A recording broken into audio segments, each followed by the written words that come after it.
Everyone, Mr. Carvey here, and this is part 3 of the buyer's guide for Volvo XC90 V8s.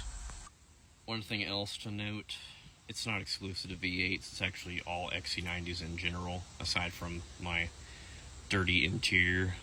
These can develop water leaks, specifically from the sunroof and the sunroof drains. Now, what ends up happening is the sunroof drains, which sit on this lower portion of the A-pillar, can get clogged.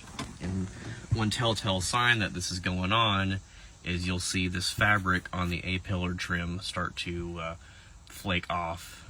That's generally due to moisture being built up from the drains being clogged. So, just something to look out for. Another sign is you'll hear water sloshing around, and by that point you have to remove the interior of the car and get all of the water out of the bottom of it. It's something very common on most P2 generation Volvos, but definitely on the XC90s for sure.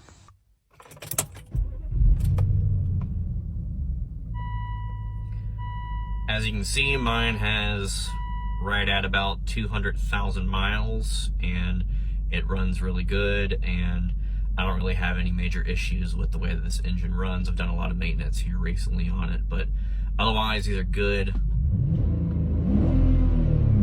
really good, awesome, fun engines.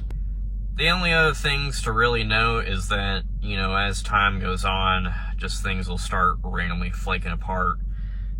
This Volvo emblem is a very stupidly common thing on most P2 Volvos.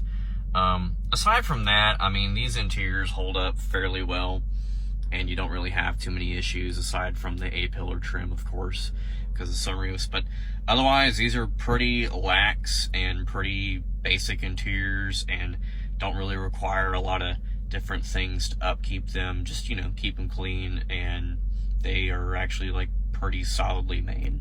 So these are just some tips and things to look out for if you're in the market for one of these XC90 V8s. These are very comfortable, very fun to drive SUVs, and definitely one of the safest things that you can buy in today's market. And these are actually relatively attainable.